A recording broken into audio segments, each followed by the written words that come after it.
गुड़गांव में इस वक्त मेरी मौजूदगी है। मौसम पूरा चुनावी है, इसी वजह से हरियाणा के मुख्यमंत्री मनोहर लाल जी हमारे साथ आ चुके हैं। बुलेट रिपोर्टर का आप हिस्सा बनेंगे और आपसे बहुत सारे तीखे और कुछ मीठे सवाल भी होंगे, जिसको लेकर आप चुनावी मैदान में अब जाने वाले हैं 2 महीने के बाद। आपका बहुत स्वागत है आज तक। धन्यवाद चित्रा जी। कैसा चल रहा है कामकाज? चित्रा जी बहुत अच्छा है, हम लोग अपनी गति से आगे बढ़ रहे हैं। और आप तो गाड़ी में बड़े अच्छे लग रहे हैं। कितने साल हो गए आपको चलाते हुए? देखिए, मेरा एक शौक रहा है। जब संगठन के काम में मेरी आयु जब उस लेवल की थी तो उस समय मैंने बहुत मोटरसाइकिल पर टूर किए। बड़े सारे सवाल हैं, मैं वो पूछने वाली हूँ। विपक्ष के बहुत इल्जाम है आपके पास, क्योंकि 24 में एक तरफ लोकसभा का चुनाव है तो उसी के 2-3 महीने के बाद आपके लिए विधानसभा की भी परीक्षा की घड़ी नजदीक आ जाएगी। अब वो 3 बड़े काम जो हमारे दर्शकों को अभी आप बताना चाहेंगे, इसके पहले कि बुलेट रिपोर्टर की हम शुरुआत करें। पहला विषय तो कि हमने व्यवस्था परिवर्तन के जितने विषय ऐसे किए जिससे जनता दुखी होती थी, जनता को चक्कर काटने पड़ते थे, अफसरों के, उनको मंत्रियों के, विधायकों के, मुख्यमंत्री के, सब जगह ऑटो मोड पर ला करके और जनता को घर में उसको सहायता कैसे मिले, ये व्यवस्था परिवर्तन का बहुत बड़ा काम किया है। दूसरा, हमने मैं कह सकता हूँ कि पारदर्शिता का जो शासन वास्तव में लेके आए हैं कि क्या हम कर रहे हैं जनता को पता लगना चाहिए। जो हम करेंगे वही बताएंगे, जो नहीं कर पाएंगे जनता को थोड़ा सा विनम्रता से मना करेंगे कि हम ये शायद ना कर पाए। कोई भी प्रकार के काम है वो जनता के साथ पारदर्शी सब काम करते हैं। आप कह रहे हैं पारदर्शिता है, फिर आपको गीता पर हाथ रखकर कसम खानी पड़ती है विधानसभा के भीतर कि भैया भ्रष्टाचार नहीं हुआ है। मैं हमेशा गीता अपने पास रखता हूँ, तो उनको ये बताने के लिए मैं गीता का कितना बड़ा समर्थक हूँ, तो मुझे अपने जेब से तुरंत गीता निकाल करके और उसके ऊपर हाथ रख के कसम खाने का। गीता जेब में रख मैं हमेशा रखता हूँ। अगर आपको भी लगता हो कि आज अगर उसका विषय का जानकारी आपको दूं तो मैं गीता अपनी जेब में हमेशा रखता हूँ। चलिए ठीक है, अब हम शुरुआत करते हैं। सबसे पहले हेलमेट लगाएंगे और उसके बाद तमाम रूल्स को फॉलो करते हुए आज मुख्यमंत्री जी के साथ अलग अलग हिस्सों में जाएंगे और साथ ही ये जानेंगे कि अब की बार 2024 में बनने जा रही है किसकी सरकार।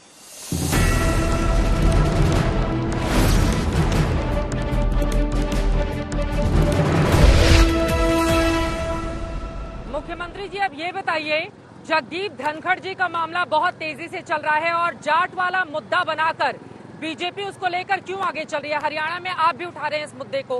देखिए, एक बहुत बड़ी घिनौनी हरकत जो है वो हमारे विपक्ष के लोगों ने और खास करके तृणमूल के सांसद ने जिस प्रकार का एक नौटंकी की, और उसमें मैं समझता हूँ एक संवैधानिक पद पर बैठे हुए व्यक्ति के बारे में इस प्रकार की नौटंकी करना, ये लोकतंत्र का अपमान है। और ऐसी कभी भी इस प्रकार के विषय नहीं आया कि संवैधानिक पदों का ध्यान न रखा गया हो। ये एक देश की लोकतंत्र व्यवस्था में बहुत बड़ा एक खामी आई है, इसको निश्चित रूप से सबक सिखाना ही होगा। और हमने पार्टी के नाते भारतीय जनता पार्टी ने बहुत सख्त नोटिस लिया है और जगह जगह इसका विरोध करेंगे, ये हमने तय किया है। लेकिन जिस तरह से सरकार का रवैया है, क्या आपको नहीं लगता है कि इंडिया अलायंस अगर एकजुट हो गया और कई मुद्दों पर दिखाई भी वो दे रहा है, तो फिर आप लोगों के लिए 2024 में बड़ी मुश्किल हो जाएगी? नहीं, किसी प्रकार की मुश्किल नहीं है। पहली बात तो ये कि नरेंद्र मोदी जी के नेतृत्व में अब देश ने नेतृत्व स्वीकार किया है और 2024 में बिना किसी यानी व्यवधान के, बिना किसी शंका के, बिना किसी शक के नरेंद्र मोदी जी के नेतृत्व में देश में फिर से तीसरी बार ये सरकार बनने वाली है। लेकिन हरियाणा में पिछली बार बहुमत से आप लोग थोड़ा पीछे रह गए थे। इस बार कांग्रेस पार्टी और आम आदमी पार्टी अगर दोनों मिलकर चुनाव लड़ेंगे तो विधानसभा में भी और फिर उसके पहले लोकसभा में भी क्या आपके लिए बड़ी चुनौती नहीं खड़ी हो जाएगी? इसके लिए क्या तैयारी है आप लोगों की? नहीं, आज जनता सब समझ चुकी है कि अगर हरियाणा में भी पिछली बार, पहली बात तो कि मैंडेट हमें 2014 से ज़्यादा मिला था। 2014 में हमको 34% का मैंडेट था और 2019 में 37% का मैंडेट मिला था। ये अलग बात है कि हमारी सीटें 7 कम रह गई थी और वो 7 सीटें कम रहने का कारण ये था कि सभी विपक्षी दल एक टैक्टिकल अंडरस्टैंडिंग उन्होंने की कि बीजेपी को हराने के लिए सब लोग इकट्ठे हो जाओ। तो जो चीज़ वो 2019 में कर चुके हैं उससे बड़ा हथियार 2024 में उनके पास नहीं है। लेकिन 2024 में हरियाणा की जनता ने फिर से भारतीय जनता पार्टी की सरकार लाने के लिए संकल्प किया है। रोजगार के मुद्दे पर और महंगाई के मुद्दे पर विपक्ष आपको घेर रहा है, उसका क्या जवाब है आपके पास? देखिए, महंगाई के बारे में बिल्कुल स्पष्ट है कि केवल एक बात कहने के लिए, आलोचना करने के लिए कर रहे हैं। कहीं महंगाई नहीं हुई है। हाँ, एक नॉर्मल कोर्स ऑफ जो इन्फ्लेशन होता है वो वर्ल्ड वाइड फिनोमेना है। उसमें चाहे वर्ल्ड में कहीं भी हो, इंडिया हो, वो एक गति जो है वो 7 साल में 48% महंगाई होना है। ये महंगाई भत्ता जो तय किया ये कोई महंगाई ज़्यादा नहीं है। प्रधानमंत्री को लेकर क्या बोलेंगे आप, मोदी जी को लेकर? नहीं, मोदी जी आखिर देश के अंदर एक इस प्रकार का नेता जो आज तक कभी आया नहीं, और व्यवहार के नाते हो, आचरण के नाते हो, कर्म के नाते हो, मैं समझता हूँ कि आज तक के जितने प्रधानमंत्री आए हैं अपने देश के, उन सब में नंबर 1 है उनका। और न केवल देश के प्रधानमंत्री बल्कि मैं तो दुनिया के जो लीडर्स हैं, दुनिया के लीडर्स में भी मोदी जी के व्यक्तित्व को एक बहुत बड़ा व्यक्तित्व मानता हूँ, और जिसको दुनिया के लोग मान चुके हैं। बहुत बड़े बड़े देशों के जो राष्ट्र अध्यक्ष उनसे बात करते हैं, उनसे सलाह लेते हैं, और उनके बारे में हमेशा एक टिप्पणी करते हैं कि मोदी जी ही इस दुनिया को एक शांति का रास्ता दिखा सकते हैं। हमारे देश की सांस्कृतिक जो विरासत है, जो विचारधारा है, उसको लेकर के मोदी जी जैसा आगे बढ़ रहे हैं, उसमें से दुनिया के लोग भी अब अपेक्षा करते हैं कि मोदी जी देश को बचाएंगे, दुनिया को बचाएंगे। आप खुद मध्य प्रदेश गए थे और वहां पर मोहनलाल यादव जी को मुख्यमंत्री बनाया गया, आपकी ओर से ऐलान भी किया गया। तो बार बार उदाहरण आपका दिया जाता है कि देखिए मनोहर लाल जी को भी तो अचानक से इस तरह से मुख्यमंत्री बना दिया था। तो ये जो बीजेपी के छुपे रुस्तम हैं, किस तरह से उनको ढूंढकर अपने बड़े बड़े चेहरों को दरकिनार करके बीजेपी काम करती है, इसके बारे में तो मुझे लगता है मुख्यमंत्री जी आप ही ज्यादा बेहतर बता पाएंगे, क्योंकि सबसे बड़ा और पहला उदाहरण आपका ही दिया जाता है। विषय होता है कि हर एक कार्यकर्ता के सामने जो टारगेट है वो टारगेट क्या है, और उस टारगेट के हिसाब से ही आदमी काम करने लगता है। जहाँ तक शासन की पद्धति को सिखाने की बात है, वो सब मिल करके एक दूसरे का सहयोग करते हैं, सब सिखाते हैं। आखिर मैं भी पहली बार एमएलए बना, मुख्यमंत्री बन गया। मोदी जी तो एमएलए भी नहीं थे जब वो मुख्यमंत्री बने थे। तो हमारे यहाँ बहुत ऐसे उदाहरण हैं, और कोई भी काम किसी न किसी ने सबसे पहले करना ही होता है। तो हमें अपने कार्यकर्ताओं पर भरोसा होता है, और पार्लियामेंट्री बोर्ड बैठ करके जिसके बारे में निर्णय करता है और उसको दायित्व दे दिया जाता है। तो मोहन यादव जी का नाम आपको दिल्ली से बताकर भेजा गया था या विधायक दल की बैठक में फैसला लिया गया? नहीं, मैंने वहाँ के जो नेता हैं उनसे ही बातचीत की थी, और केंद्र के नेताओं से भी बातचीत की थी।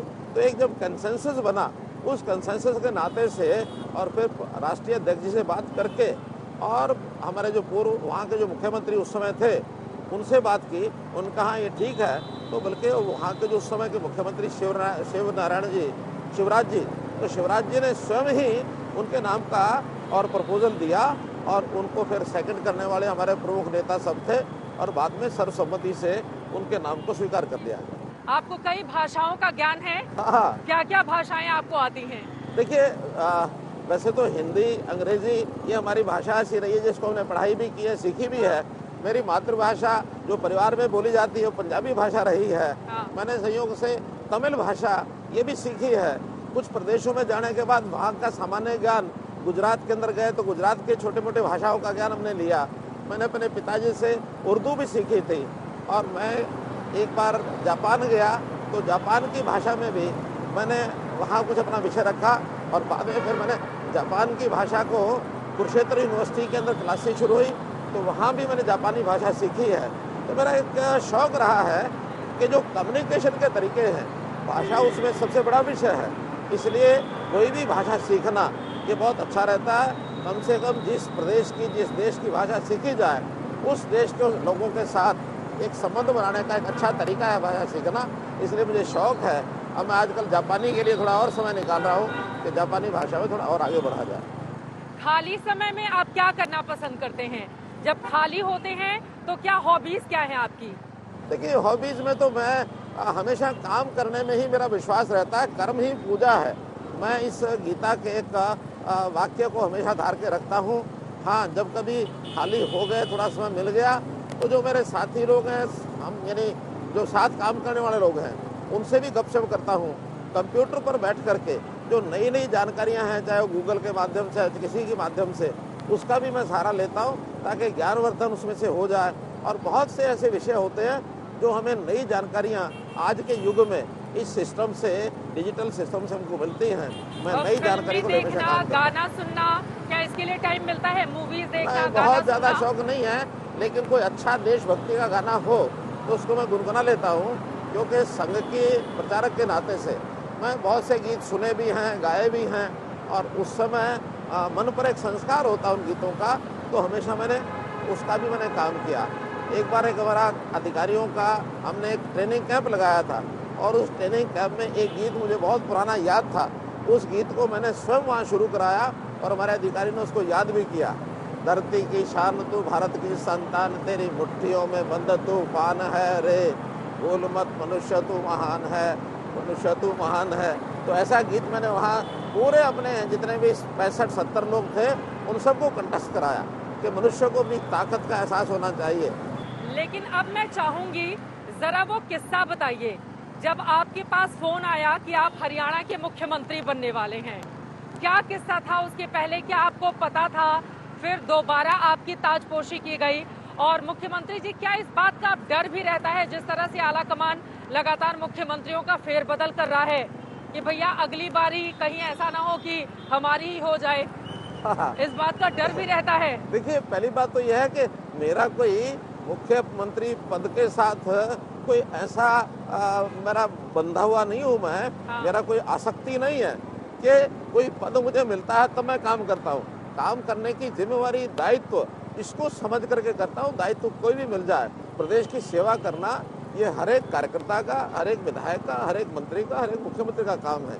तो हम इस देश की जनता के लिए काम करते हैं, अपने पदों के लिए काम नहीं करते हैं। अब उधर शिवराज सिंह चौहान, हालांकि उनकी ओर से खोलकर तो नहीं कहा गया, लेकिन कम से कम बॉडी लैंग्वेज उनके चेहरे से तो लग ही रहा है कि वो दुखी हैं और लाडली बहना योजना ने काम किया मगर उनको किनारे कर दिया गया। नहीं, कोई दुखी नहीं होता है। हाँ। एक क्षण मात्र की एक बात होती है कि मेरा दायित्व परिवर्तन हुआ है और दायित्व परिवर्तन के बाद उस क्षण के बाद आदमी सोचता है कि मुझे जो नया दायित्व मिलेगा, हाँ। तो जिस तन्मयता से, जिस मेहनत से, जिस सूझबूझ से पहले वाले दायित्व पर काम किया, नए दायित्व पर भी काम करेंगे।